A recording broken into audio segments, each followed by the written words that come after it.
Okay, Commissioners, if you'll please take your seats. I'd like to call the Government Operations meeting to order. Commissioner Gillette, will you lead us with the pledge? Pledge allegiance to the flag of the United States of America and to the republic for which it stands, one nation, under God, indivisible, with liberty and justice for all. Item number 3 is adopt the agenda. We need a motion. It's been moved by Kraft, supported by Romano. Please vote. Thank you. Item number 4, approval of the minutes. We need a motion for the minutes. Moved by Kraft, supported by Lucido. Please vote on the minutes.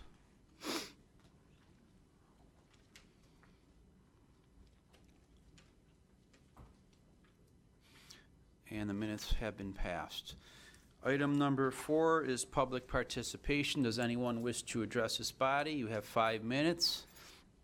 Anyone from the audience for public participation? Third and final time, anyone from the public? Seeing no one from the public, we do have public participation at the end of the meeting as well. We'll go on to budget reviews. County Executive's Office. Mark Delden. Hello, Mark. How are you? Yeah, good afternoon, Commissioners. Good Good to be afternoon, with you Steve. again, as always. Yep. The executive's budget is on page C25 of the budget document itself. The budget for the executive's office is about 1.7 million, just shy of that for 2019. It's going up about 112,000 from 2018. No new positions. Probably the most two significant items that are increasing in the budget are full-time wages, and that's being driven primarily by the change or increase in the salary of the county executive position that was authorized through the compensation ordinance.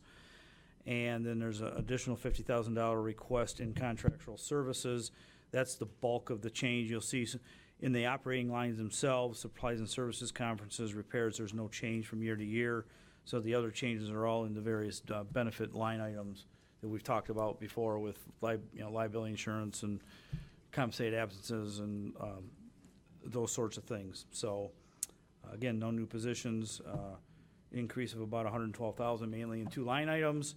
And Mr. Delden's here to answer any detailed questions.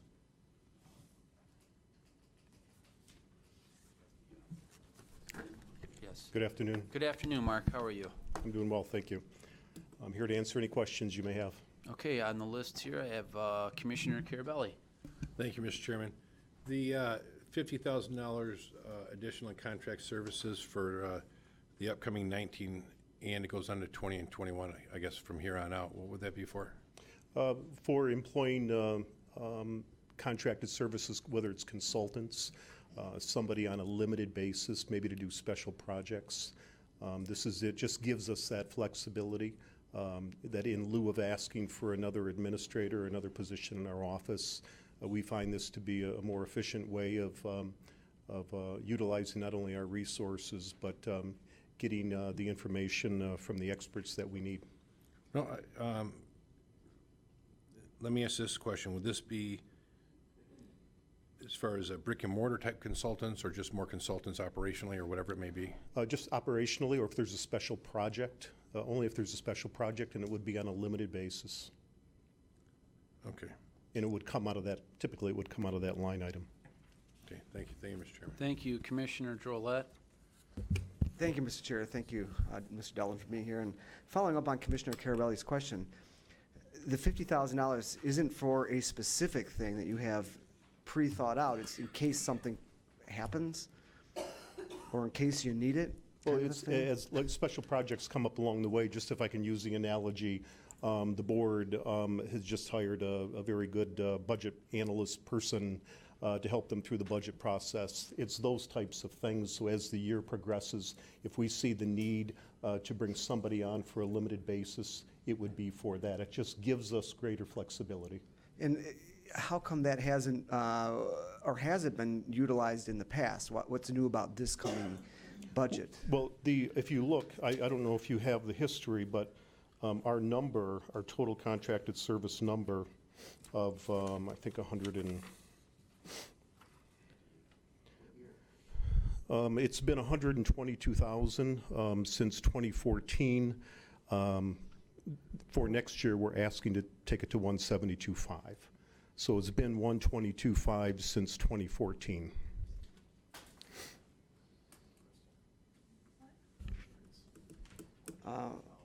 Okay, I guess I'm looking at the page C25. I see contract services 112,016, 128,000 approximately in 17, This is the number. 158,000 in But I'll 18, explain the lobbyist piece. and then another 200,000 in recommended 19. Yeah, so what's happening there is the contract service line item in the exec's office is made up of two components. So it's more of a contractual services professional, which is the 172,000 Okay. for 2019 that Mr. Delton alluded to. And there's 36,000 in there for the GCSI contract for the lobbyist services. Okay. So the lobbyist services comes to about $54,000 a year. We pay for 2/3 of that. The other third is charged to the Department of Roads, Okay, thank you very much. because we can. Yep. Thanks. Thank you. Commissioner Duje. Thank you, Mr. Chair. This is probably going to be better with Steve. What's the percentage that we're paying for workman's comp out of the executive office? So the workers' comp, unemployment, other line items made up of a few other line items. No, And- I So just the want to workers- know the workers' comp percent. is only 0.21% of payroll. Point But you have 21? compensated absences in there, which is 3% of payroll. All right. Is that about the lowest one in the county?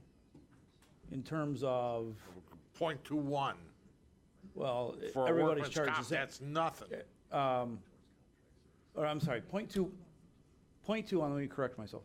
0.21% is for long-term disability.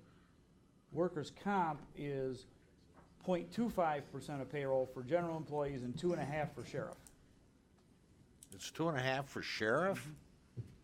More workers' comp claims for the sheriff department. That's relatively cheap, putting it mildly. Well, we're self-insured for the first $500,000 of a Yeah, claim, so. but still, Right. thank you. That's all I needed to know. Thank you, Commissioner Duje. Next on the list, Commissioner Kraft.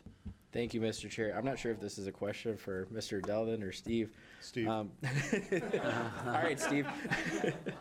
So what do items such as One Macomb and Make Macomb Your Home, do those fall under contractual services under the county executive, or is that somewhere else entirely?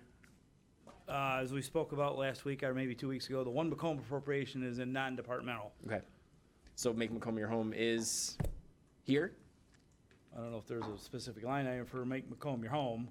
Well, That's under advertising and that's under, promotion. okay, I was gonna say, Yeah. because there's money that goes to Make Macomb Your Right. Home, so I'm There's not wondering where. Unlike One Macomb, there's not a specific line item in Okay. the budget for Make That's what I'm Macomb Your Home. asking. Yeah, Okay, okay. I didn't know if there was, if Make Macomb Your Home just had a certain No. amount of money that. No. Okay. Thank you, Steve. Thank you, Mark. Thank you, Mr. Chair. Commissioner Brown. Done. You pass. Back to Commissioner Gillette on the second round. Sorry about coming back on the second round. Just wanted to follow up real quickly on two things. One, I realize the contract with the lobbyist is a professional services contract, but is this something that you guys have reviewed in any time recently? Is there any thought or interest in looking at that service and seeing if there's a savings to be found? Or I know that it's not about dollars, it's about quality when it comes to lobbying, but is that something that your department has looked at recently? This price has been consistent since the executive form of government has started, so it's been consistent at $54,000 since 2011, I believe, or 2012, whenever the board had initially approved that contract. It was renewed a couple of years ago at the same rate. I can tell you, since we have a legislative affairs person in our office, I can tell you that this county is getting their money's worth from GCSI. Well, it certainly is a good value compared to having our own lobbyist full-time or something like that. So I recognize that's a good value. I just wanted to know if it's something that's been reviewed. And do you know how long that contract is in place for? Okay. I don't know. I think it's a 3-year contract. I believe it is. Okay, and just any thought on saving money, following up on Commissioner Kraft's question, by combining it to make one Macomb your home? Just kidding. Okay, make them. I have a question, Mark. Right. No, I did not write that down. Mark, I just have a question. There are 3 positions for deputy county executive position, so it's Al and Pam are the 2 positions, and you have 1 vacancy. There is 1 vacancy. Yeah, yes. how long has that been, like a year now or 8 months? It's probably been about 9 months. Okay, are you guys looking to fill that anytime soon? Yeah, we're probably going to have a retirement from one of the deputies. We're going to have a retirement from one of the deputies at the end of this calendar year. Dr. Lorenzo plans to step down. Oh. So the executive has been contemplating just exactly how to fill Figure it not all only out. that position, but the other one. Should they Right. look a little bit different than they do now in Gotcha. types of what we expect from each one of those people. I see, okay, thank you. Chair Smith, next to speak. Thanks. That was one of the questions I was going to ask, because I know you have a vacant position there, Yes. and I didn't know how long you planned on having it, because I know you can always pull money from a vacant position to contract services if you Right. need it. And so that's number one, but we've already kind of talked about it. I guess the question really wasn't answered now that I think about it. If Al's planning on leaving, then that would leave 2 vacancies. Do you think that you're going to be filling 2 spots with that sometime? Yes. Or does Maryland kind of cover No. part of that? No? We're going to fill 2 spots. Yeah, okay.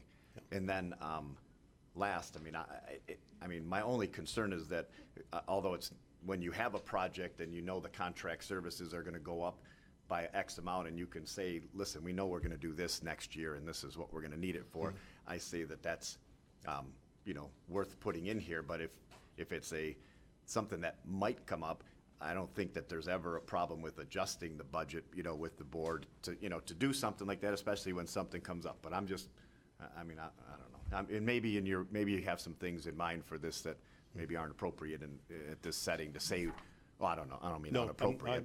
I'm not keeping anything from the board here. Oh, no, you're right. Okay.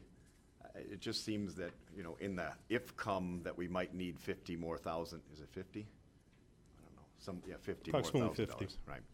Right. Granted, there's a lot of good things to do with contractors that cost a lot less than hiring full-time employees. All right, thank you.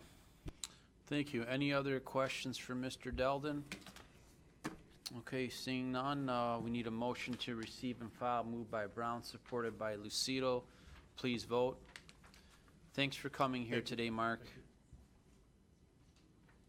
Okay, motion passes. We'll go on to now, Clerk Register of Deeds, Kathy Smith. Hi, Kathy. Hi, Commissioners. First thing I'd like to do is introduce my staff. I have Bill Sheehan, he's our Deputy Register. Can you speak a little bit more in the mic? It's hard Sorry. for some of us to hear. Thank you. Bill Sheehan is our Deputy Register. Okay. My Administrative Coordinator, Chrissy Corey. Our brand-new Election Clerk, Mike Ricks. Some of us know him. Our Supervisor of Records and Vitals, Brian Burdak. Some of us know him as well. And I just want to do another shout out to Kathy Dean. Kathy Dean is our lien specialist, I call her. Lien specialist? Is at 0. Lien has been at 0. Wonderful. Lien is current, Great job. and it's all because of that girl over there. Wonderful.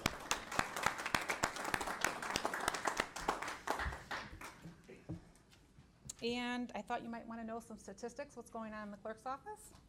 Absolutely. As of May, our e-filings are almost at 1,200. Today, we're current. Wow. So e-filing was at 1,100 in May, at 584 in June, July at 504, and today we are current. We're on today's dates. Excellent. Good job. And lien, when I started, was at almost 1,300, and today it's at 0. Wonderful. So the girls in the office have been doing an amazing job. I don't know if you. Thank you. I have a statement I wanted to make, or I didn't know if you had questions Please. for me. And I'm going to read it because I'm very passionate about this, so I just want to read it from here. First, I wanted to thank you for letting me discuss this budget for the upcoming years. I would be remiss if I didn't state my disappointment at the decision by the committee chair to postpone my budget amendment to move the judicial court clerks to the court administrator's office. If I was given the opportunity to present this amendment to the board, you would have seen it would be the best for the office, agreed to by the judges, court administrator, HR, and most importantly, the staff that would be affected. I believe I have more than shown in the last few months that my sole motivation in taking and performing this job was to provide the county employees, the residents, the highest quality and the most efficient service possible. To receive an email stating that I would no longer be able to explain further improvements to this office, that it was going to be postponed to the election for the next county clerk was, to say the least, demoralizing. I've turned the budget into finance department. I sent in what I felt would be best to run this office smoothly and efficiently. I will continue until the election with the help of this amazing staff behind me to keep the county clerk register of deeds office current and ready for our next county clerk. Thank you. Thank you.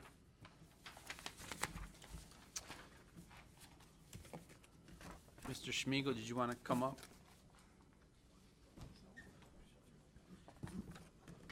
Sure, Commissioners, you'll find the budget for the county clerk's office on page C23 of your budget document. Again, I'm not sure what page it is on your agenda. In any event, there are 2 positions being added to the clerk's office for 2019. One is a judicial court clerk in conjunction with the addition of the new judge, and the other is a new cashier position, and that is mainly the result of the downtown renovation project where they need an additional cashier to be able to cover cashiering spots in both the Telmer location and the circuit court building.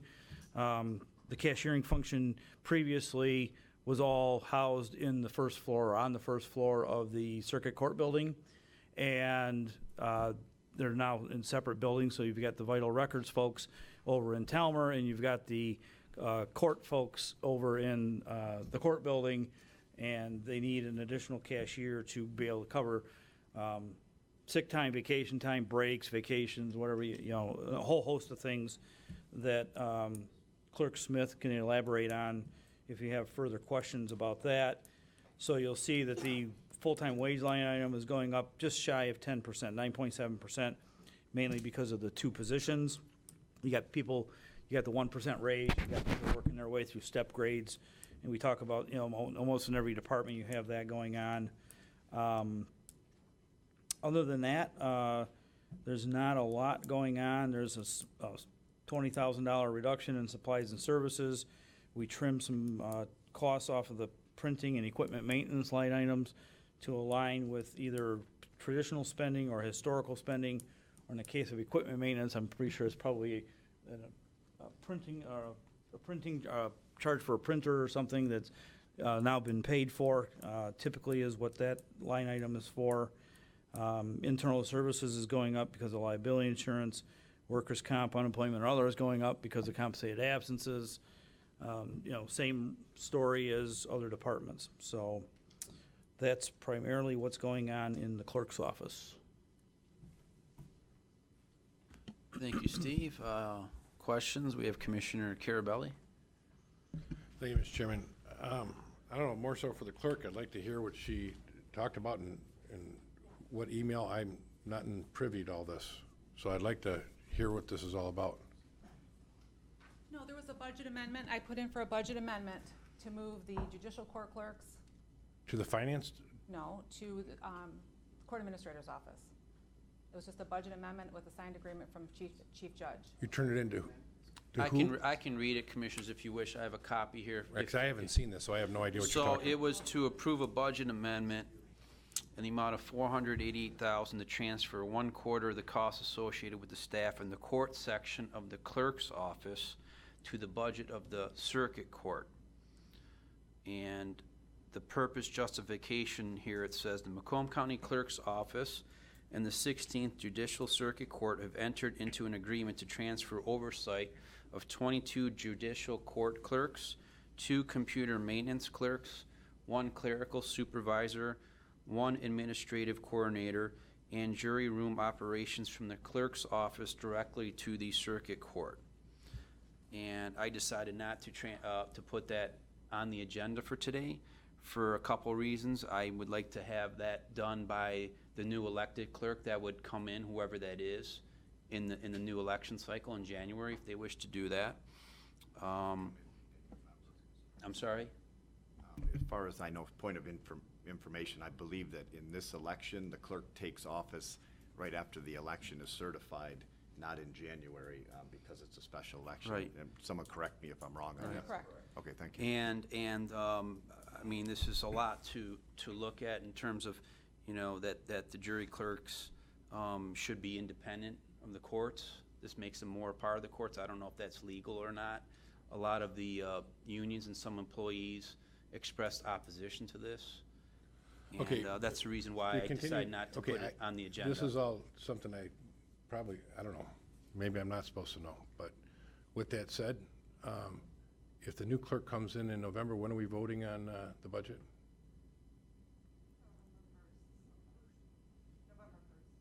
November 1st.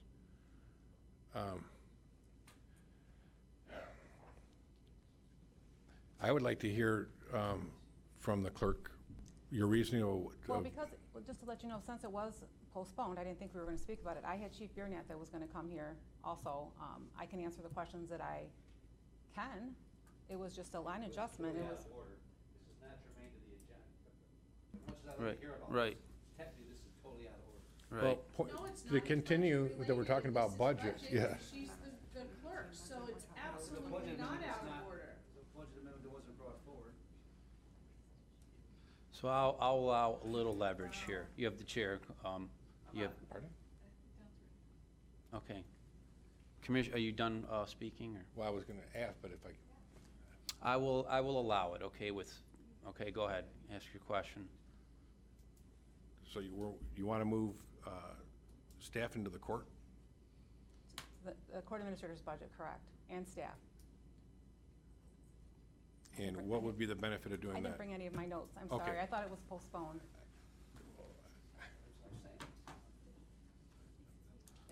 Pardon me?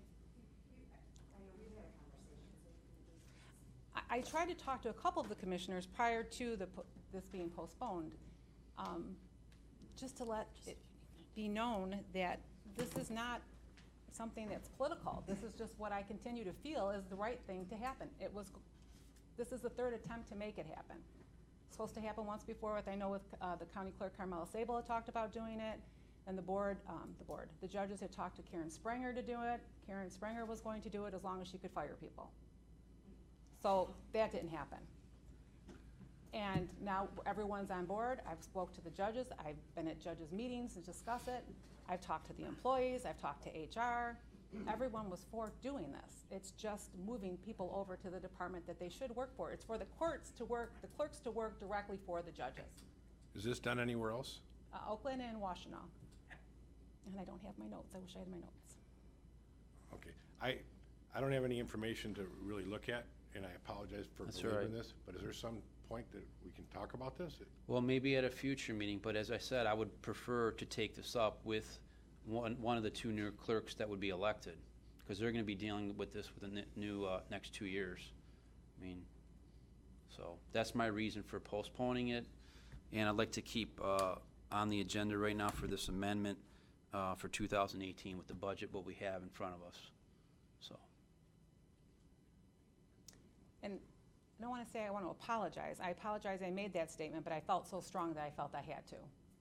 I'm very passionate about this. I'm very grateful to be the county clerk, and I'm very grateful to the staff that got the office back from, it was stagnant for 15 months. And in 4.5 months, we were able to get that office up and running. Okay. Next speaker on the list, I have Commissioner Romano.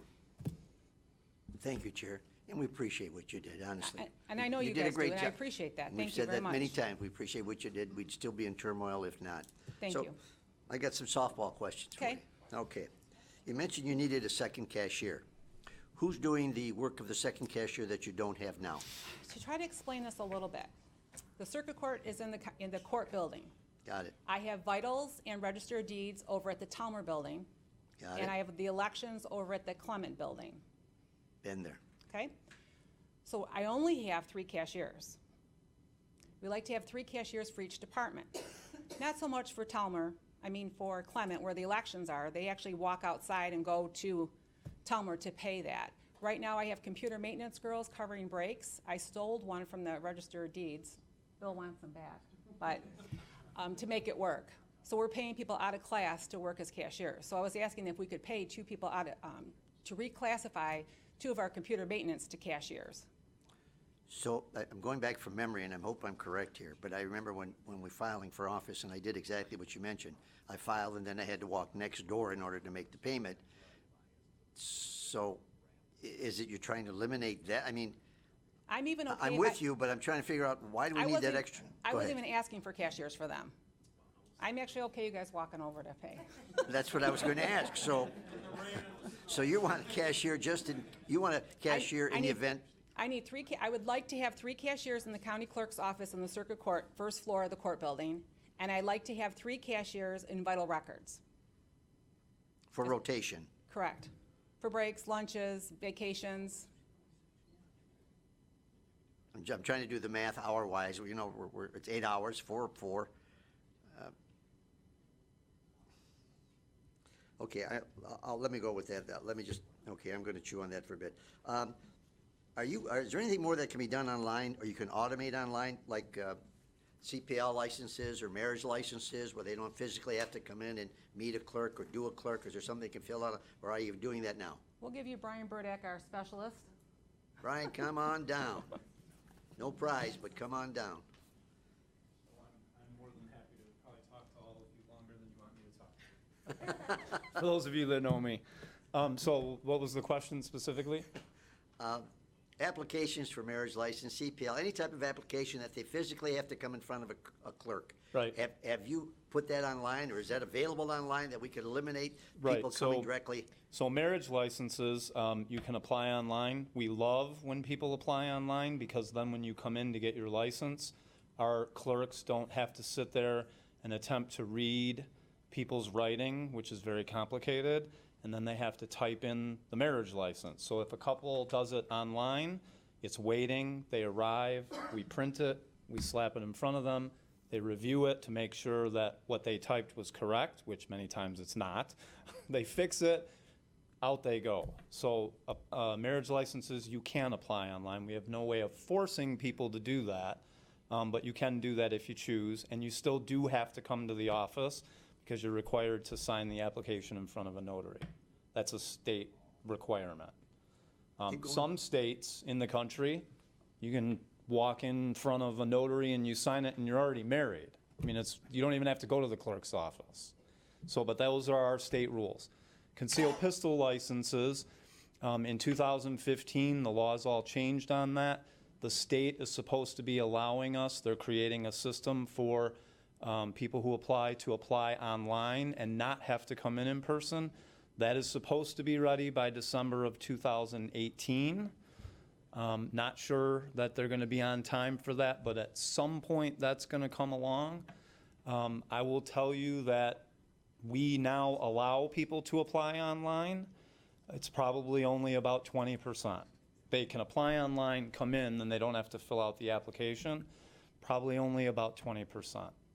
Typically, anyone who has a concealed pistol license who's over the age of 40 is never interested in going on our website. They want to come in person and do it.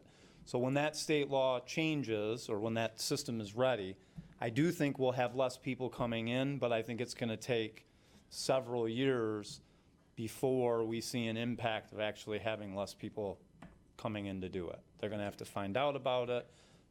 Some people don't want to put that kind of information out on the web. They're skeptical, blah, blah, blah, blah, blah. Okay, blah, blah, blah. Let me go one more and I'll leave you alone. Yep. What would you say is the most time-consuming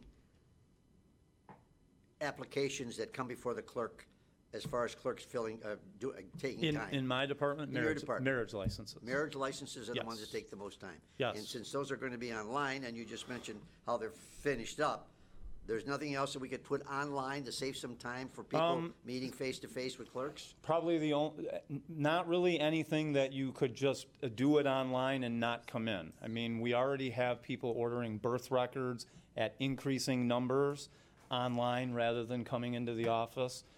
Death certificates are now filed electronically by funeral homes, so that saves funeral homes coming into the office and waiting. We're probably at about 80% on that now. That started 3-4 years ago. So we're doing everything online in terms of someone ordering a certified document, not having to come in. A lot of the things, the applications and things require the person to present ID and do it in person. So there really isn't anything new we could add online in terms of reducing people coming into the office. There are things we could change on the website to minimize the amount of time they spend in the office. So you see where I'm going with this, as far as if all this stuff was done or can be done electronically, does that, and I'm not looking to eliminate, but it might be something to eliminate as far as clerks are concerned, that we don't need as many because a lot of this stuff is being done online, where prior to this being done online, everybody came into the clerk's office and the lines were out the door. Right. Whereas now, with all this electronic stuff, do we need all these people there? And that's my question. I'm just asking. So a couple of things. One, as we sit right now today, prior to the move, I am operating with 2 less employees than I had when we were in the court. That's what I need to hear. 2 less. One of those employees, before we moved, the position was taken, was an employee that the previous clerk, Carmela, had assigned to my department, but budgetarily was on the Register of Deeds. When Karen Spranger was elected, she saw that and took that person back over to Register of Deeds. I got a person back, but never got the budgeted position back, so I'm short that person. I've given up on that. I don't ever think that's going to come back. That position is gone. The cashier position I have been short with since the move. So I'm operating with 2 cashiers. If one cashier has a day off, I don't have a classified cashier to break the person who's cashiering. When you So say I'm- classified, what do you mean a classified? Someone who's in that is being paid at that job classification, because a cashier makes more than everyone else on my staff. So I have another staff person filling in. And it's been that way for 1.5 years. If 2 of the cashiers are out, which happens, people call in sick, so on and so forth, I'm now operating with no cashier. Then what do you do? I have, like I said before, 2 people in a lower job classification who can do the job, who are doing it to cover for that period of time until the other people are back. But before we moved, I had 3 cashiers, 2 of them cashiered on any given day. The third person handled marriage licenses. Okay? I don't have that third person. So now, for the last 1.5 years, the marriage license desk sits empty, and I'm spreading that work out amongst my other 8 employees. So personally, I wouldn't be here asking for this if I didn't think we needed it. I understand where you're coming from with the technology and all that. The office has always been trying to use technology to reduce customer visits that come in. I don't know that there's really anything else we could do in that direction. Secondly, I'll say we have more and more documents being printed and customers coming in every year as the population increases. We're processing 16,000 concealed pistol licenses every 12 months. That number never goes down, that number only goes up. And we have to see those people, so. You do like to elaborate, but you do it well. Thank you very much. That's all I have. Thank you. All right, thanks. Commissioner Kernbally just had a point of information. You're responsible for the concealed pistol license desk? Yes. Last night, I wanted to let you know, I'm sure it wasn't you, but one of the employees did an outstanding job earlier in the week, and they got one heck of a compliment. How do you know it wasn't me? It could have been me. I know it wasn't you. A very nice compliment from my father-in-law, who came in and says, boy, this was easy, quick, and they were very polite and very helpful. So I didn't know that was your department. Yep. And again, I know it wasn't you, but Yeah, I pass don't- that along to the employees. I don't stay on Wednesday nights to save the county money, so I wasn't there probably if they came after hours. Okay, speakers, Commissioner Kleinfeld, you're next on the list, please. Thank you, Chair. We've been trying to approve positions to get positions filled to get everything back up in the clerk's office. We're seeing a little bit of drop in overtime, but then it's pretty consistent from here out. Here on out, do you see being able to drop overtime in the future? I don't know, operationally. Well, I don't, my department really has no overtime. The only overtime my department has, which is budgeted, is for Wednesday nights. So I'm gonna move because this is more a court question than a vital records. Yeah, maybe more Director Strode. However, we do have a little bit of increased cost with this vacant position, because I'm filling in people who are missing breaks and lunches. Okay, I got that you want the vacant position, not related to the question. Thank you. I don't have overtime in my department. So that line item, of course, it spiked last year because of all the turmoil that was going on in the clerk's office. You can see it was about 130,000 year before. If you go back a year before that, I think it was around 100. Year before that, maybe around 120. So there's maybe a little bit extra money in there, but I could see that kind of staying in that 125, 150 range. Okay. I mean, there may be a little bit of extra in there, but I don't think there's going to be a great deal. Okay. I know we're not going to get into this budget amendment, but can I ask when it arrived here? When did it arrive, Crystal? September 21st.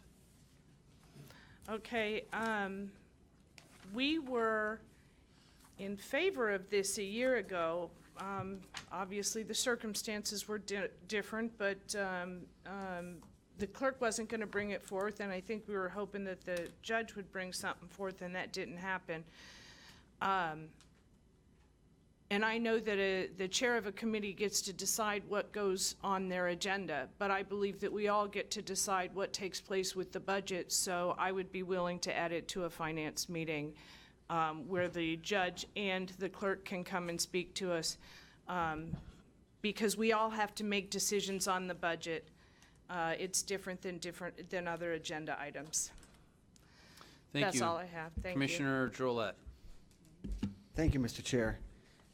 I think this is maybe for Steve, but possibly for the clerk, and that is I'm a little confused on the cashier. Is this a reclassification that we're asking for, or an entirely different, a new additional position?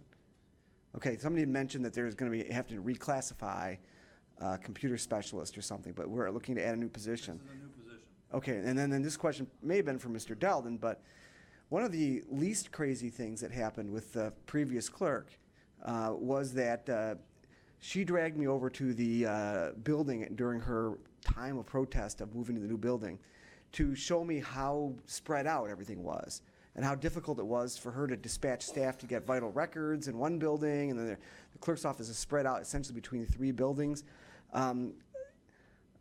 Ultimately, the move, was it a good move to say, or did the move end up costing us? I didn't see you there. Sorry about that. Did this move essentially require us to hire new people because we're so unconsolidated? One of the focuses of the downtown the renovations to the circuit court was to make our circuit court building as safe as possible, keep non-court traffic out of that building. And that first floor, if any of you have been there during business hours, when the clerk had everything on the first floor, it was a madhouse. People standing out in the hall because there wasn't enough room. By taking vital records and other non-court clerk functions out of there, it alleviated all of that. So the plan was, we acquired the Talmer building sometime in 2014, I think it was. And we worked for about 2.5 years with former Clerk Sabaugh to develop this plan. She acknowledged before she left office 2 years ago that they think the only challenge they're going to have as far as this reorganization plan was adequate coverage of the cashiers, because the cashiers used to be all housed under one roof, and that was the first floor of the circuit court building. But she did acknowledge, and so did her deputy, I had conversations with both, that they realized through this reorganization that they were going to have a challenge right there, but they were going to try to make it work. Okay. So it was something that So they it's an had not considered. anticipated likely downside of what's overall a positive. Well, we feel it to be an overall positive because the only people that walk through the front door of the circuit court building are people that are there for court business, not gun permits, not vital records or anything else. Okay. Well, thank you for answering that question. I appreciate it. I guess my last question, or it's maybe more of a statement, is reference to the controversial amendment, or lack thereof, that was making my statement slightly to the chair. So with regard to the amendment, first I want to express two appreciations to the clerk. One, for actually putting forward a budget this year. Last year we had to have the finance department put together some sort of a dummy budget, or not a good, the best budget they could put together, a continuation budget of some sort, because there was no budget presented to the board from the clerk's department. So I appreciate that. I appreciate the passion that the clerk expressed in her strong, fervent belief that this is the right move for the county. I would note, though, a couple of things. One, it sounds like it involves a lot of people. It's not just 2 or 3 people. It's how many people does this involve? 25 folks. So it's a fairly big move, and it very likely is the right move. But at the same time, it sounds like it's been pending for decades. I mean, if former Clerk Sabaugh had been in favor of it and it didn't happen, and then previous clerk, who knows what her position was, and in other words, this is not something that is just immediately come up. It sounds like it's been a concern for potentially more than a decade. I suspect, given the number of people, I can understand the chair's belief that if it's been hanging out there for this long, it can wait another month, month and a half until the new clerk comes in, and it's not to discount the current clerk's belief in the value of it. But again, if it's been around that long, I'm not sure waiting another month is going to make that big of a difference long term. So that's just my thoughts. Thank you. Thank you. Commissioner Brown. But, since we're talking about it, there's always a good time to reorganization. Sounds like a good reorganization, but we talked about it last year, in part driven by the fact that we had concerns about the current clerk, which are now gone, and it had come up previously. I remember back in the day talking about that's really where those clerks belong, to the court. This question is for Steve Schmigel. The reorganization plan that was put forward that we haven't seen the details of, will it save us money? Well, is there savings to be had by doing The reorganization plan that's submitted and was tabled, more or less, or blocked from being on the agenda was a cost-neutral proposition. Okay. I think the clerk is thinking about doing something a little different, but the proposal that was originally submitted as a budget amendment was just transferring the cost of a certain number of personnel from the clerk's office to the court, and it was totally cost-neutral. Now, there's some law here that the clerk, do the judges, they have great power to inflex their will on us to do certain things. We've had a great reciprocal relation with our judges. By we're cooperating with them, they ask for things, we give it to them, but I think the state law is on their side. If they really wanted to make an issue of this, they could force some things through on us that we don't have the ability to control. Is this one of those issues that I don't know. I can't speak to that, Commissioner. I don't know. How do you know? Corp counsel seems Keep to counsel have or- Corp Because I counsel. remember County Commissioners going to jail in the late 90s because they were defying their circuit court things that they wanted in their budget. Frank. And they refused to pay it, and they got sent to jail. Let's hear from Frank. The proposed agreement alters the constitutional duties of the clerk. So it's only by consent of the clerk that this can happen. We have the default system in place now that is mandated by the Constitution. The clerk can agree to one of these agreements. And the other thing that hasn't been mentioned is the state was considering making this mandatory. As of September 20th, they dropped that request. So what the court was doing was anticipating this, in my opinion. There was an administrative order that was pending at state level to make agreements like this mandatory to all chief judges. I don't know how they could enforce that with the Constitution. I don't know why they did that, but they did, and they dropped it during the comment period because of the comments they received. So that means we're back to square one, where you can do this discretionary, but it's at the discretion of the clerk, not the judges. So point of Because the information. clerk, these are clerk employees. Point of information on that, and I did check into this, and I think I asked Mr. Shapka. That would mean the next clerk that came in a month could actually disavow this agreement. That's correct. And secondly, I believe that Do I have the the floor? court, I'm putting a point of information as to his point right here. What they were about to mandate was the court clerks, not the swing clerks and not all of the administration that was added to this, which I think the court clerks are 15, not 25. Okay. Right, they included extra clerks, and I haven't seen the final agreement. I saw a draft of it earlier on, which is what John and I commented on, so. But Okay. by law, these employees are clerk employees.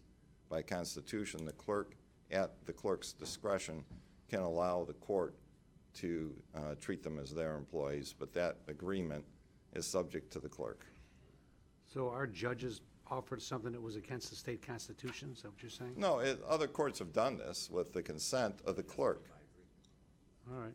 Well, So the you show clerk- me a county elected white official wants to give up 25 employees, and I'll show you, well, it's kind of, Like, some counties do this. Now, Oakland County had like it was almost like a cafeteria plan. They gave the judges a budget, and they could decide, do you want a deputy, do you want a law student, do you want a clerk, what do you want? So Oakland County switched to a plan like that a number of years ago. So they've been operating under that arrangement. Another county, but again, if you want, there's comments on the Scale website on some of the clerks and some of the judges. You can see both sides of the argument. all right. State Court Administrator's website. I believe it was Administrative Order 2014 or 17-14 or something. What you can do is drop me an email and I'll give you the link. Well, And all of the comments over this administrative order that was canceled by the state a week ago, basically, is on there. Which puts us back at square one. It's optional.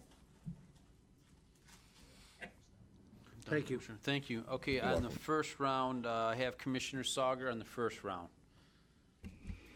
Yeah, in regards to Kathy Smith with her budget, we've given you a lot of accolades for what you've done since you've taken over. We've praised you for everything you've done, and it's beyond belief you did do it. And this is your request. You know what's going on in the thing. I don't know if we're gonna get another Karen Spranger in there. Who knows? Nobody knows. And the biggest thing you've done, which I want to really compliment you, you brought that lean machine up right on top, and that's big with me in law enforcement. You've got a great staff, you worked with them, and if this is what you're requesting, I'm all for it. Thank you and good luck. Thank you. Any other commissioners on the first round? Seeing none, we'll go to the second round. I have one speaker in the second round, Commissioner Kleinfeld. Carabelli was on there, sorry. Two things. I'm not indicating that I'm in favor of it or not in favor of it. What I am indicating is one of the issues a lot of commissioners know that I've raised over the years is we're on a need to know basis, and people decide what we need to know and what we don't need to know, and that's not how government's supposed to work, especially in budgeting. So I'm just saying I wanted to hear what was going to be said. With respect to waiting for the next election,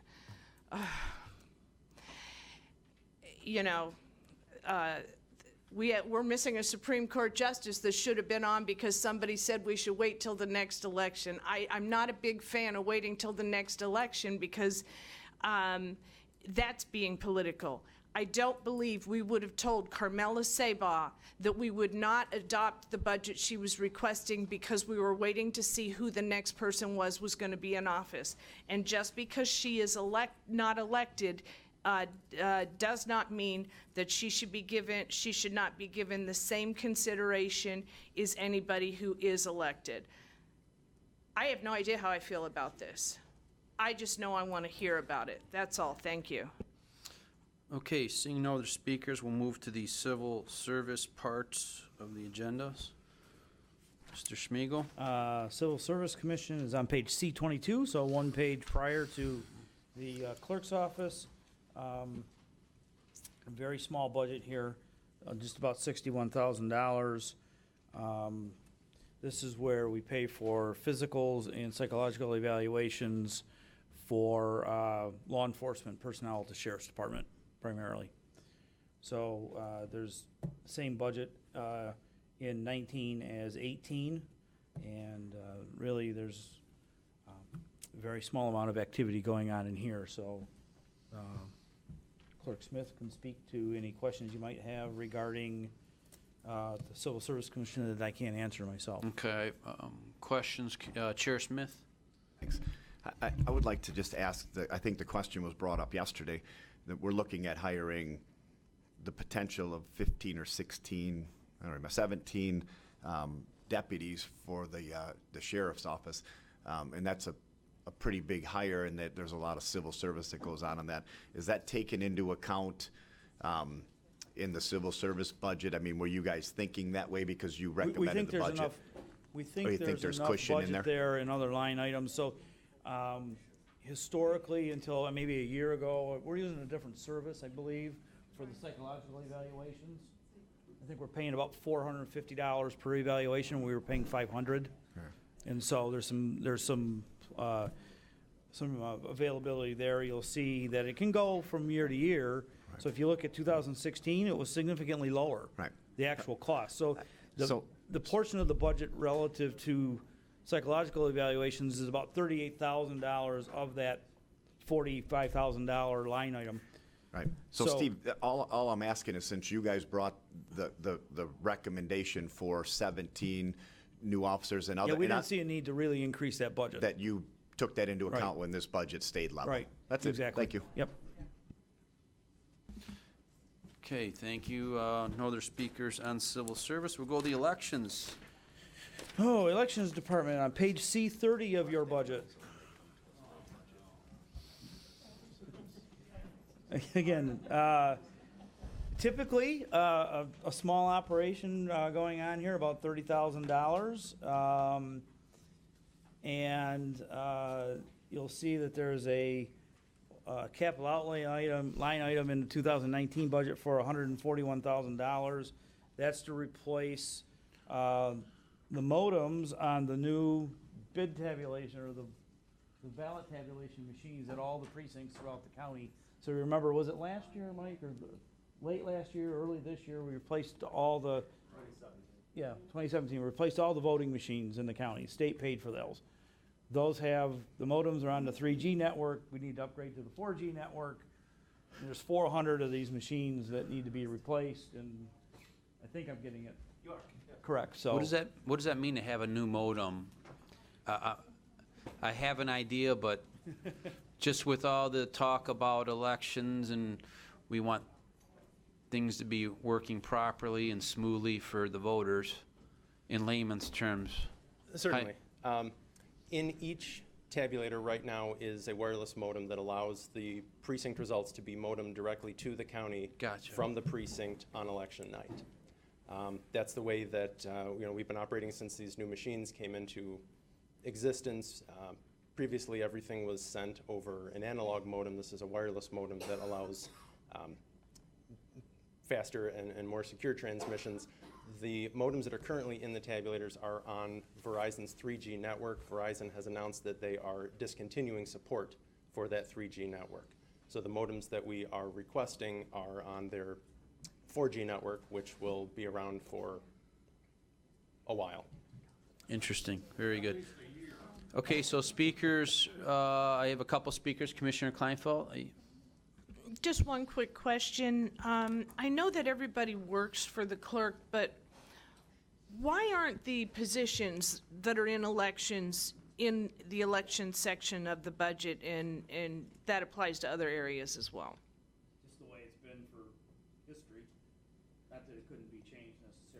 Do you think it should be that way, or do you think that they should be allocated to those different areas so we know where we have a better idea on where positions are going up and down and short and what's happening with positions? And you talk a lot about true cost of areas. Yeah, we've had that conversation internally in my office, myself and Steve, about changing that for next year. I think we got 4. Correct. Yeah, so there's 4 staff there. Well, I knew that there was Yeah. staff there that Yeah, is. there's 4. So we've had that discussion internally since this document was put out, so I would expect that to be a change next year. Again, it's one of those cost neutral things, so there's no harm of doing that at all. Okay, I think it would be a good idea so we know truly what sections. Yeah, we do of- too. Thank you. Thank you. Commissioner Romano. Thank you. Hi, Michael. Hi, Commissioner. How are you, sir? Been doing well, sir. So, Roger's gone, you're it. Yes, sir. New election coming up. These modems going to speed up anything? Not for November, no. The modem, the 3G network that's being discontinued by Verizon will be effective at the end of December 2019. So this will go into effect starting we will replace them, presuming it's approved. We will replace them during the 2019 year so that we can use them and test them. But the 3G network isn't actually being discontinued by Verizon until the end of 2019. So just to alleviate any concerns of any of the commissioners, Michael's been around for a day or 2 down there, so we shouldn't have any problems with this new elections. Congratulations. Thank you, sir. You're welcome. Commissioner Drollet. Thank you, Mr. Chair. And well, first, I'm sure the entire clerk's department deserves all the accolades they've been receiving for picking up and forging through some of our recent disasters. But in no place has it been more apparent to at least me as a commissioner than the elections department that I interact with. And they have been outstanding as far as being able to operate so efficiently through that chaos. So thank you to you, your entire staff, for making sure that that didn't fall apart, and thank you to the whole county clerk's office making sure all those other core functions didn't fall apart during that process. How many modems are we talking about buying then again? About 400. Okay, so that's about $350 a modem at this point. Correct. Okay, I'm assuming that that's going to go through the bid process, or do we have an idea that's generally what these modems cost? They are only available directly from the manufacturer. Of course. During the 2017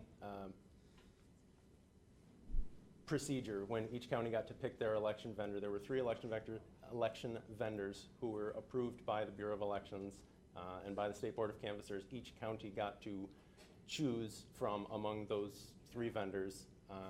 ES&S is the vendor that our county clerk chose. Any hardware or software changes are approved and vetted by the Federal Election Commission and then by the state. But to answer your question, they're only available one place and they cost what they cost. Okay, thank you very much. You're welcome. Thank you. And last speaker, Commissioner Kraft. Thank you, Mr. Chair. Couldn't get away with me not saying anything about elections, but I wanted to thank the clerk and the whole staff for having enough ballots for the primary election, because somebody's counterpart next door ran out, and I want to make sure we're okay for November. Mike? We advise at the state's advisement everyone to order 100% for every even year general election. Okay, good. And then along the lines of the modems and things like that, in my precinct, my location, there's 2 precincts for one location, and we had one of those touchscreen voting machines, so we had the option to do paper ballot, but we also had one touchscreen system, I guess. Is that a move that the county's going to head towards, is the touchscreen style? No, not at all, and let Okay. me be very clear about that. We are not, no county in the state is moving toward a touchscreen. We will currently have and will continue to have, and hopefully always Forever will will have, have. a paper ballot. The touchscreen that you're referring to is what's called the Express Vote. It's the ADA voting machine, so anybody can use it, but it is designed for someone who has some sort of visual or physical impairment. Visual. Tabulators, the express votes were generally allocated and paid for 1 per polling location. So if you have 2 precincts in a physical building, they were given 2 separate tabulators, but 1 express vote. The modems are going in the express, I'm sorry. The In the modems are going in tabulators. the tabulators.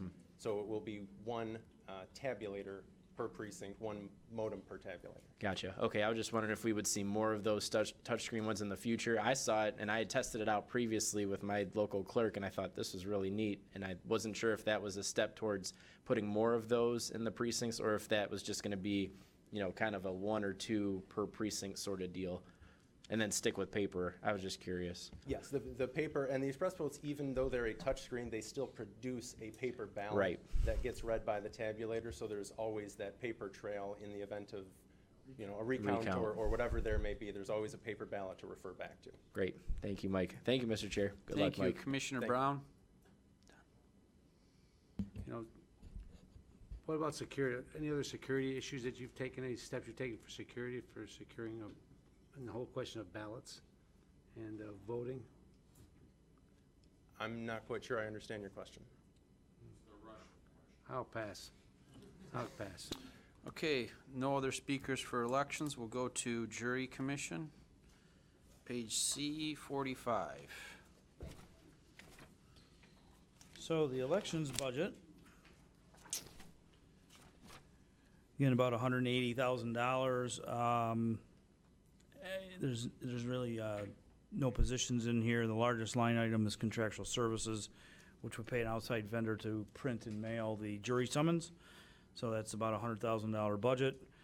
There's some supplies and services, which is I think where the postage is at, and some repairs and maintenance. I'm not sure exactly what's in that 30,000, you know, in terms of its component pieces. But again, the largest line item is the printing and mailing of the jury summons.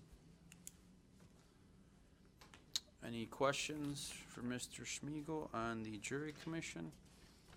Seeing none, we'll go to the Concealed Pistol Licensing Fund, page D18.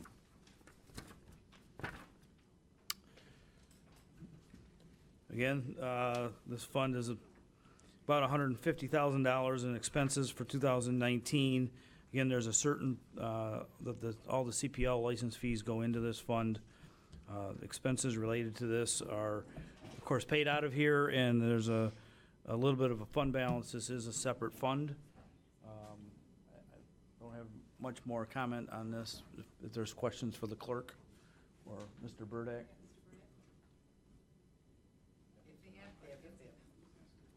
I'm sorry, I didn't hear that.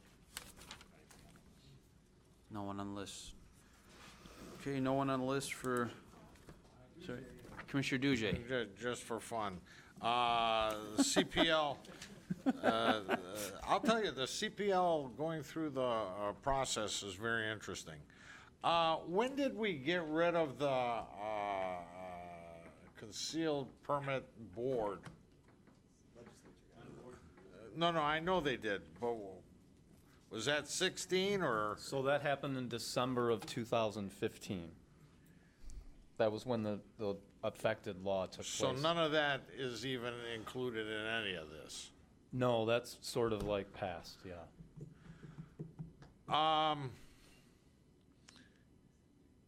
Do you think it was a good idea to have it, or do you prefer this, what we have now? I'm not going to answer that question because I think Okay. that's a matter of personal opinion. All In right. terms of the process of someone actually obtaining a license, I think it's smoother. It's obviously more convenient. You don't have to come in and meet personally with the board. All right. But, I mean, people are getting licenses quicker than they used to under the old system, absolutely. Are they? Absolutely. Okay, that's Yeah, what I it's, wanted I to mean, know. the state set a limit for the license. We have to have it back to them for a new license, 45 days, for a renewal, 30. And they also made that you could, once you renewed, you can carry with your receipt showing that you came in to renew. So, I mean, it's very much streamlined. All right. All right, thank you, Mr. Okay, Chair. Chair Smith, question. Thanks. Steve, I don't know, hey, Brian, by the way, it's nice to see you smiling. Yes. By the way. So, Much better mood. Half the blood pressure medication. Steve, this reverts back to 17, and I just looked at it. Total expenditures dropped by $50,000, and then they kicked back up again. I'm just trying to figure out what the big difference was. Part-time wages. You're still in the there was- CPL fund? Oh, retiree health, yeah, maybe make sure, yeah, the CPL fund, total expenditures, for 1 year dropped, so actual 2016 was 143,379, in 17 it was 95, and then in 18, it was back up to 141, so I just don't know, like what happened in 17. Look at full-time's wages went up, Well, they went employee down, health, but from part-time 17 to Well, pension 18, retire, I guess I'll have to get back with you, conference and Commissioner. training. Yeah, You can see that there's a reduction in the pension retiree healthcare line. For one- That's about 20,000. I'm gonna guess that that's a reallocation of the, legacy costs, so the bond issue and the, pension charge, the ARC for the defined benefit plan, only because there's only 2 people in this particular fund. That first year of the closure of the defined benefit plan was 2016, so we were trying to figure out how to best allocate those fixed charges across all the funds. So that's, you're gonna see a big decrease there. Supplies and services, I have to Doubled. look into that Right. for you, because I can't explain that And right here. conferences and training obviously went from 0 in To 16, 15,000. 17 to Yeah. 15,000. So, I mean, it's an interesting shift from 17 actual, which was 95,000, and why all of a sudden it went to 141. So I'm just, if we could figure that out and the reason behind it, that would be, I know it did it last year. So, I'm kind of retroactively looking at this, and I can't remember, and I'm sure that we probably asked you this last year because we would have seen that and asked you, but I don't remember the answer. Yeah, and I don't either. Okay, thank you. Thank you. Commissioner Romano. Thank you. Steve, I'm looking at this conferences and training again.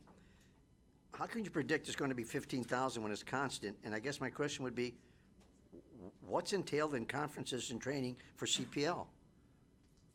There's 15,000 and it's constant. I mean, how can you predict what's going to be? So I Go have ahead. no idea because I usually never had any part in the budget under the previous clerk.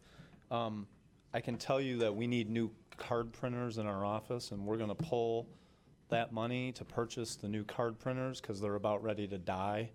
Out of That's a conferences and future, training? pardon me? I'm sorry, out of conferences and training? Yeah, someone's gonna come before the board with a future, move that money into the other account. That's coming. So we don't have any training. We've gone to one set of training in 15 when the laws changed.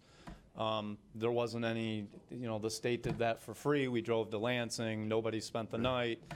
It was during work time, so all it was mileage. So I really don't know what that's in there for. Okay, that's a fair answer. So I guess my statement would be, not a question, if you're going to move that into supplies and services for what you mentioned, these cards, that's where it should go. Yeah. And I think we should eliminate that conferences and training with $15,000. It's not necessary. If I had to guess, it was probably put there when there was a word that the laws were gonna change. No one being sure what the heck that was gonna mean, how we, and then it happened, so. I don't Thank know. you. That's my guess. Thank you, Joe. Commissioner Lucido.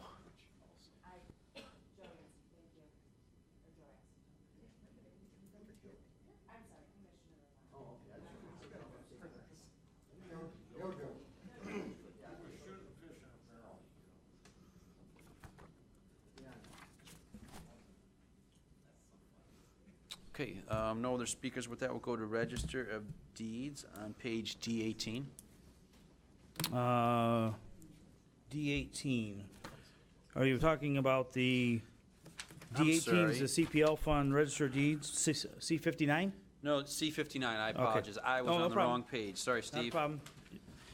So, register of deeds, about a $1.9 million operation, no new positions for 2019. Wages are just going up by 1.1%, so it's essentially the 1% across the board increase. You've got a little bit of really no change in supplies and services in kind of what I consider operating accounts. You're gonna see some increases again in the fringe benefit line items we talk about in every department. And a lot, internal services because of the liability insurance. So the total budget for the fund, or I'm sorry, for the department is increasing about 3.5% from 2019, primarily driven by those fringe benefit charges, as I refer to them. So it's gone up 3.5%, but it's primarily related to those fringe benefit charges that we talk about. Because wages are only going up 1.1, which was right in the ballpark of where you'd expect them to be. Okay, any questions for Steve on the Register of Deeds portion? We have Commissioner Leonetti here. Hi. Thank you, Mr. Chair. I said it twice. All right. Steve, I got a question for you, or this may be for the deputy clerk. On overtime, in 2016, it looked like our actual amount of overtime was about 14,115. In 2017, it was about 25,723, and it's forecasted out that amount going forward. Is there a reason why there's just a high amount of overtime between 16 and 17? I mean, I have a guess, but I'm asking you. I would take a guess. Your guess is the same as my guess, which is probably an educated guess. If somebody from Register of Deeds wants to come up and just explain, that'd be great. Hello, everyone. I don't know why they might have, other than maybe inefficiencies. Okay. From what I can see, there were a lot of inefficiencies. Not overwhelming, but certain things that didn't need to be done, or empowerment of employees that could be done that was very successful. I don't anticipate much overtime needed at the Register of Deeds for quite some time, I would suggest. And if we keep moving in the direction of empowering these employees to continue to do the good work they know how to do, there's very many seasoned employees that understand that department very well, that have been there for over 20 years each. And if you eliminate some of the repetitive work they were doing that didn't need to be done, you do not need to have overtime at the Register of Deeds, unless there's some circumstance that changes the amount of work that comes through for either a really amazingly good economy or a very, very poor economy, like has caused those problems in the past of having excess work. But I don't anticipate that in any time soon that either one of those things will occur to raise the amount of recordings that high.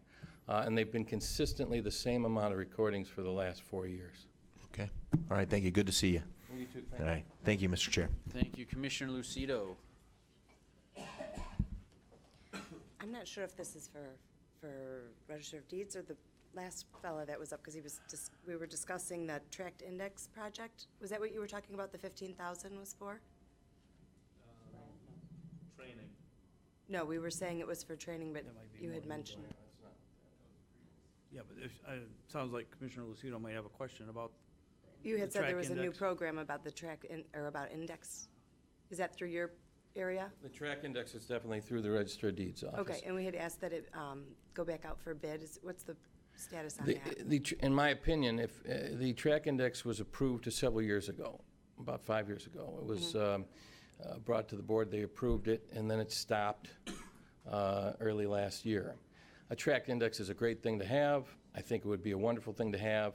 It needed to be, as I looked over what they were doing, you need to make sure it gets paid out of the technology fund. Okay. There was a lot of money in the technology fund over the years because a lot of money wasn't spent, and there was a lot of recording, and that's a part of each recording money's come to that fund. They did a lot of good work, from what I finally found out, on spending some of that money to digitalize records back to the 1800s, back to the very beginning. And when they did that, we kept all the other records and never got rid of them, and in fact are paying to store some of those records, which we're trying to eliminate now. So that saves some money. They introduced the super index before we had a track index, and the super index costs about $300,000 and some a year and doesn't really provide much of a service when you don't have a track index. So we could spend, if we make sure we're paying attention to the future, we could spend a similar amount of money as we spent before and move that track index along very, very fast, I believe. Why could we do that? Because when we met with different departments in the county, including planning, land file, next week we're going to meet with several other areas, including roads. Public Works. The indexing based on the parcel identification, each parcel, unique parcel identification number is important, we find out, to the whole county operations. The planning department and the land file department would be willing to take on some of the responsibility of indexing that we were spending a couple $100,000 a year to have a consulting company do. Okay. You could still use that company to consult or to train. I also think there's capacity in the Register of Deeds with people who would know how to index, especially some of the more, 80% of what we would index would be a little bit easier because it would be a lot in a sub, a condo unit. It would not be something that would be hard to read, like a piece of acreage, a large vacant open space. Are there companies that, I'm sorry, go ahead. No. Are there companies that already have this in place? That Companies? it exists? There are counties, absolutely. Well, I'm saying any particular company, like surveying company, that would have this in place already. No, we're the only ones that could have our records have this information. No, I mean the surveying part of it, though.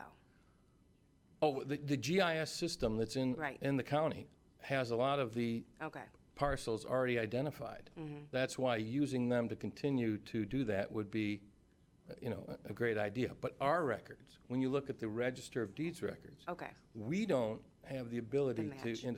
So when you go to look at your home, say you want to look up and see something on your home, and you put in Elizabeth Lucido, you will get every Elizabeth Lucido, maybe every Elizabeth, maybe every Lucido, and it will create thousands of documents when you're trying to look on it. So all the parties involved in the county, all the citizens, that's what they're getting with this online system. Okay. It's not the best system for that, and it's been causing complications for even the planning departments and other departments to try to find information that they need.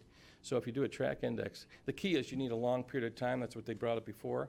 But if you work in consolidation with these different areas and different parties and use some of your own resources you currently have, that would be better. You could really do it, and you could do it relatively, in 5 years you might have a track index.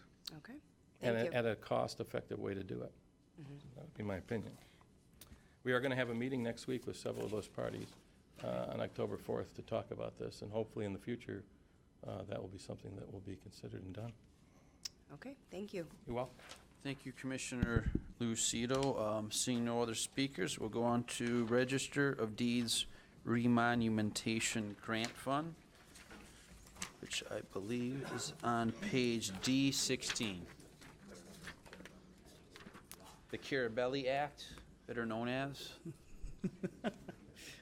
Again, I guess I'll ask Mr. Sheehan to come back up here if he, this fund is, activities in this fund are entirely funded by a grant from the state of Michigan, I believe. It's around $230,000 a year. We pay a contractor to go and reassess or They are redefining all there's, for each piece of property, there's always been a stake put in, a corner piece, to identify as a starting part of any parcel of land. So even when you get to the subdivisions of land and you can define them by lots and subs, you still have to have the original parcel that it came from, and that has to be identified from a starting point to make every piece, fit into place with every other piece. So it was decided years and years ago, of course, that they would remonument and make sure that they can find those and maintain those places. So they've allowed each county to create, have funds to go out and do this on a regular basis. So identify each corner, and they'll start to get the corner pieces, then work into the middle pieces, then make sure that everything matches up. So the money that they spend is the money that we're granted based on a calculation that's done by the state. So this budget's pretty clean in the sense that they know what they're going to get, and that's all they can spend, and that's what they get, and we get an approval of that funds. And we do have one person who I think does a very good job at organizing that, but there are 6 surveying companies that you use. So it is a coordinated effort, and each of them goes out and does different parts, and then they meet together regularly to each go over and confirm that they all believe that the way they came up with this designations for each piece in each corner and each spot is correct based on a cumulative effort, which is a good thing. So it's, as far as budgetary purposes, it's money that we're allotted, and then that's how it's laid out each year. Very simple. And Okay. nothing that will ever change from that. I have a number of speakers here. Start with Commissioner Drollet. Thank you, Mr. Chair. I remember when the remonumentation project was enacted in the legislature in about 94, 95. Right. The concept, if I recall correctly, was, hey, these things haven't been updated, found, identified in a very long time. We need to go through a process to identify them and make it very clear where points of land begin and end and so forth.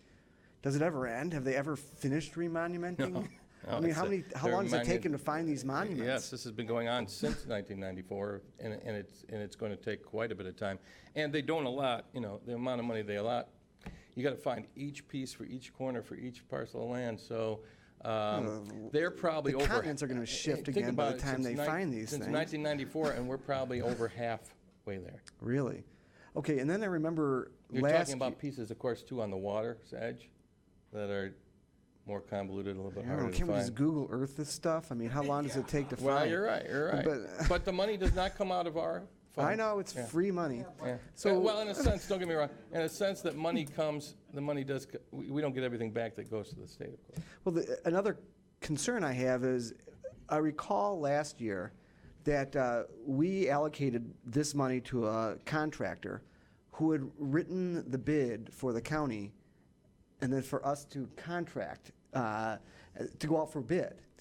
The gentleman who had been handling this for the county for a number of years brought forward his suggested bid specs, which we then adopted, and then went out to bid, and shockingly, his company met the bid specs. Has this been, does anybody else remember this? Has this been addressed?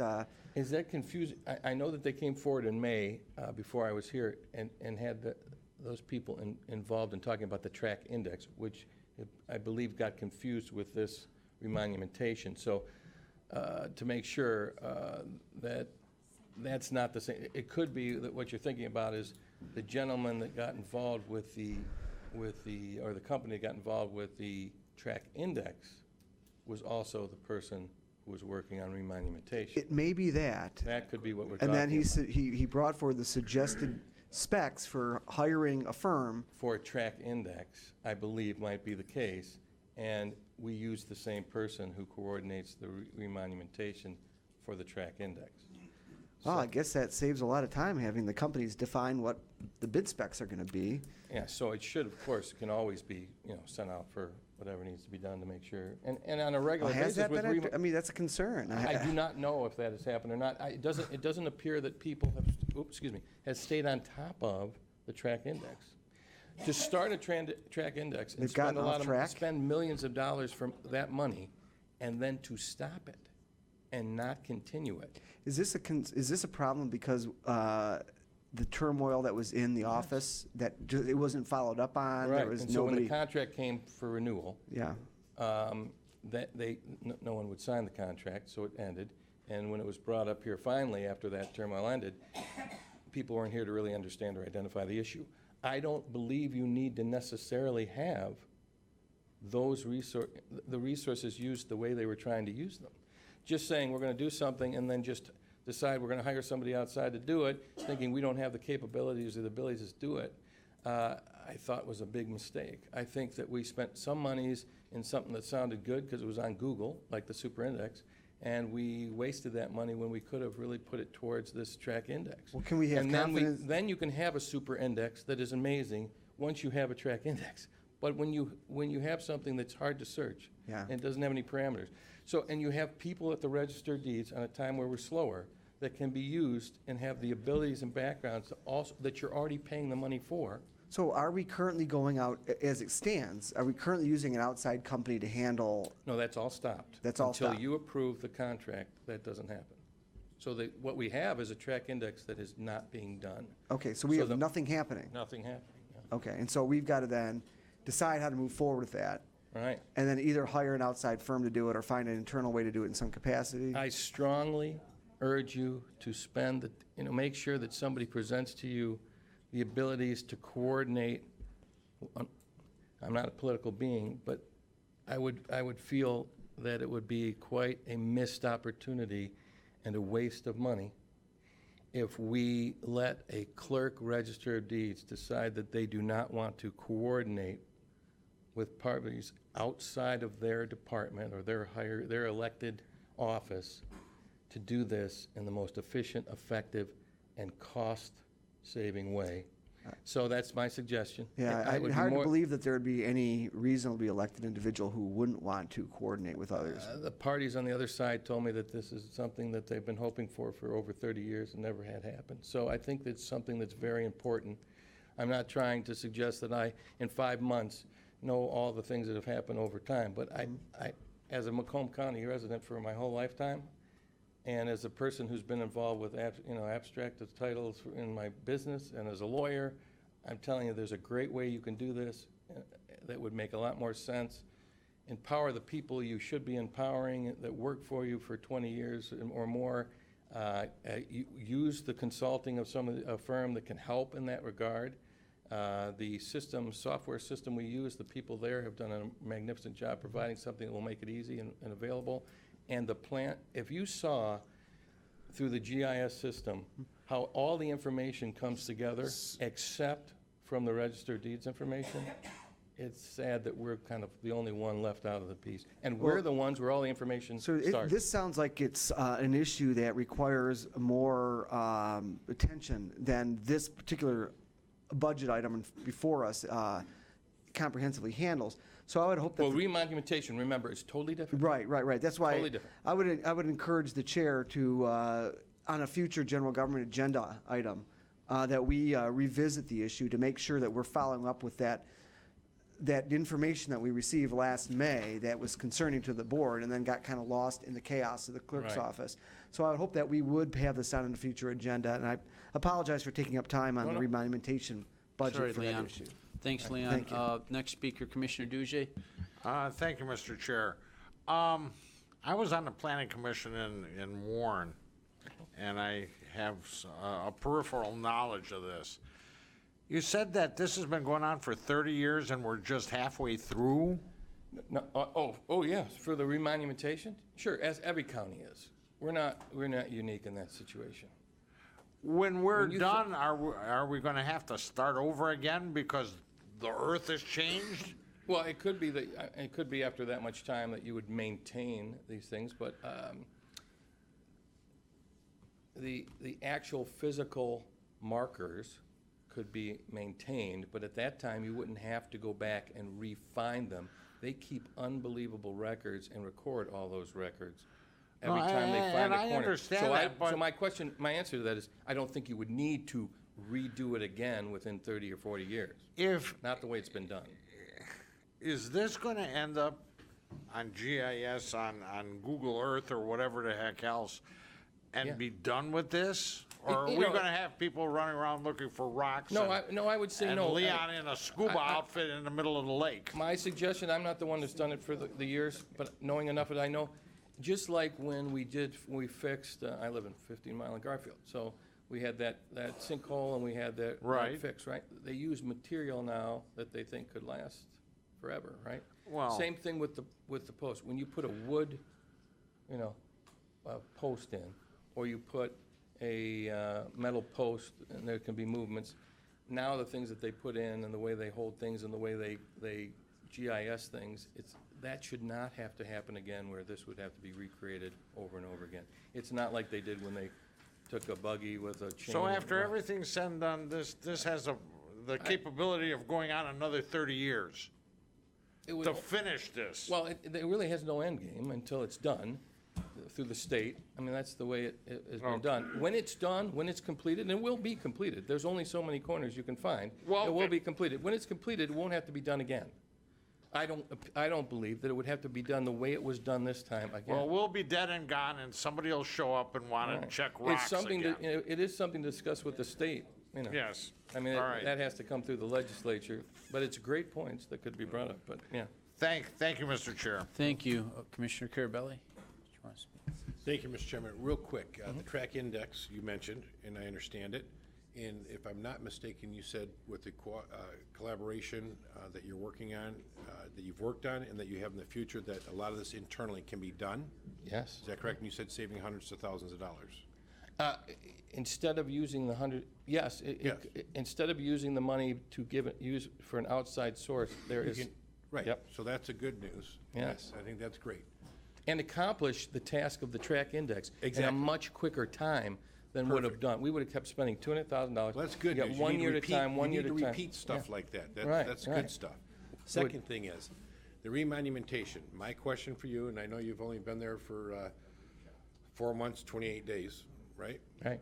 So at the end of the day, the remonumentation contract, I believe, is up for renewal. I'm asking that a complete spec is written and before you continue this program, that it goes out for bid. to Can be, everybody. yeah, that can be done, yeah. I would appreciate that. Thank you. Sure. Thank you, Mr. Chairman. Thank you. Seeing no other speakers, we'll go on to the last portion, Register Deeds Technology Fund, found on page D17.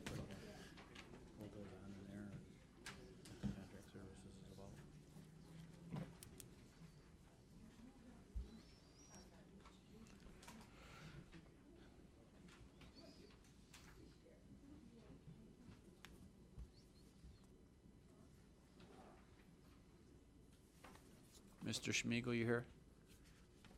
Yeah, we're on now, Yeah, I was Registered gonna let Deeds Mr. Sheehan Technology talk Fund. about this most often. So what happens in this fund is there's a portion of the recording fee that goes in here. Can't remember if it's $4 or $5. $5, yeah. And then we spend money out of here, and it's meant to be spent specifically, it has to be spent specifically on It has to be used for the. technology yep. for the Register of Deeds. Right, for the benefit of keeping the index and the condition it would need for the benefit of the county citizens. So it can't be used for operational costs. It can only be used to maintain and improve the capabilities of the indexing system. Any questions?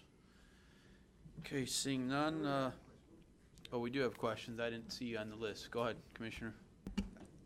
This can only be used for technology specific to the Register of Deeds office or the clerk's office in general? No, only the Register of Deeds. Only the Register of Deeds. Okay, thank you. For purposes of maintaining the indexing system. So there are some peripheral things that can be done. No, that's good. But not I was for the going to say let's clerk, buy not for- modems right, with it, but if it right. can't be No, used for the Oh, clerk's no, office.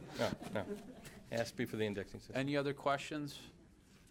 Okay, seeing none, we need a motion to receive and file the budget reviews. Moved by Kraft, perfect. supported by Brown. Please vote. Okay, before we go to closed session, I would like to move up new business and public participation. I know Mike Keys does have to leave, so we'll let him get out of here as well. So we're going to go to new business, public participation, then back to closed session. Any new business, commissioners? New business, new business. New business Commissioner has been moved to this part of Has the been agenda? moved up right now, yes. And then we're doing public comment and then back to the closed session. Okay. Then I would like to state for the record that I'm not comfortable with any department coming before the board during budget session and suggesting they need a extra sum of money in case they need it for something later, without being specific. If they need something later that's important, that's, especially if it's over $35,000, they can come back before the board.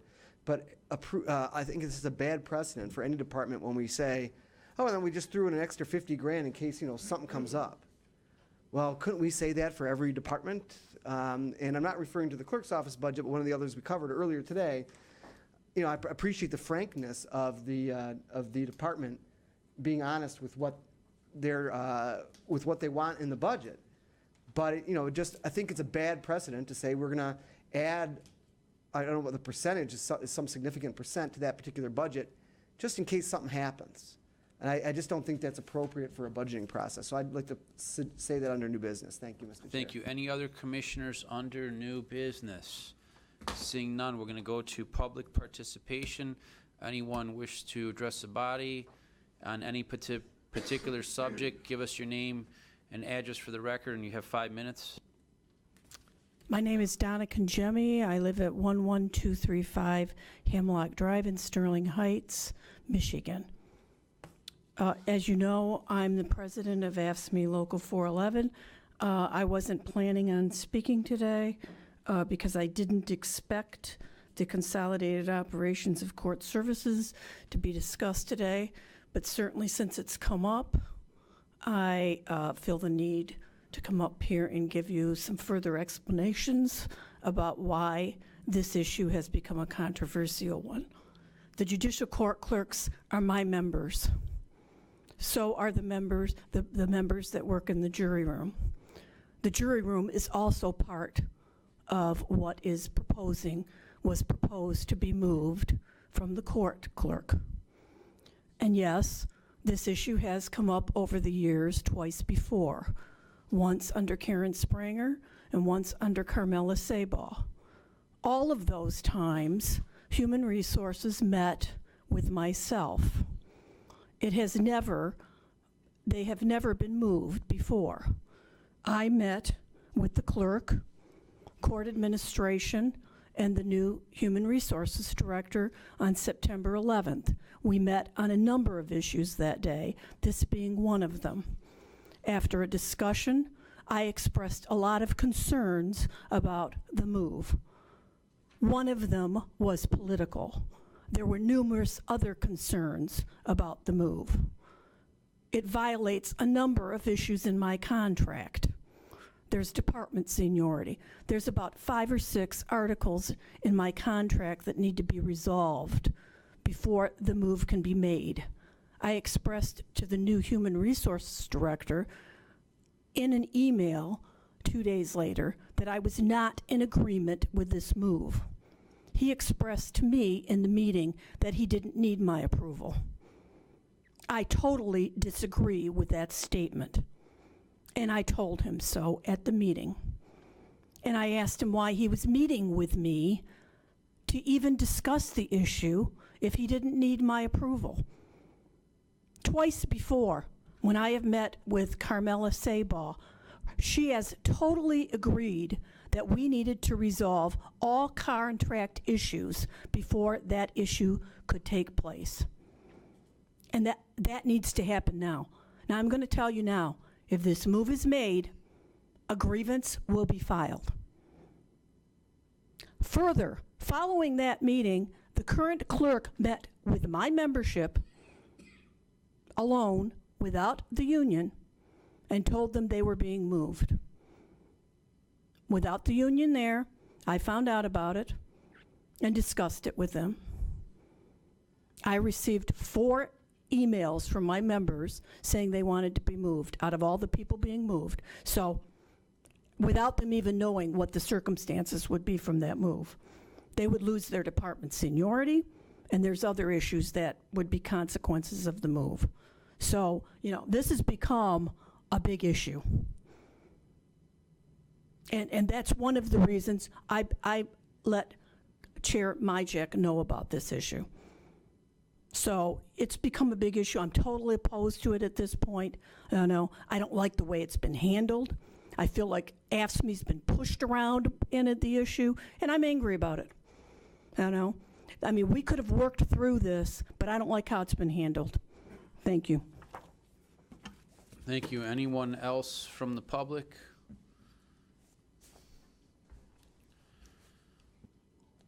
I have to say that I did meet with the clerks before I would go further to move this to make sure they were all on board. I did not meet with them after.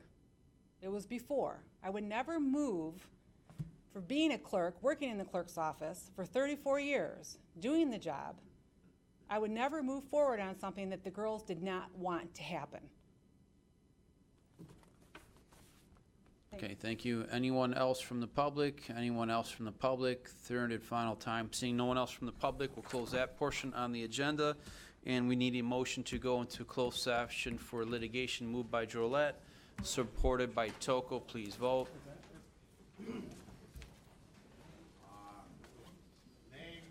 I forgot, yes, I have to list the names here, the closed session. Pending litigation. Horn versus Sheriff, Trendle versus Hackle, Trendle versus Prosecutor, Gilrath versus Rhodes, Odisha versus County, and finally Raimondo versus County.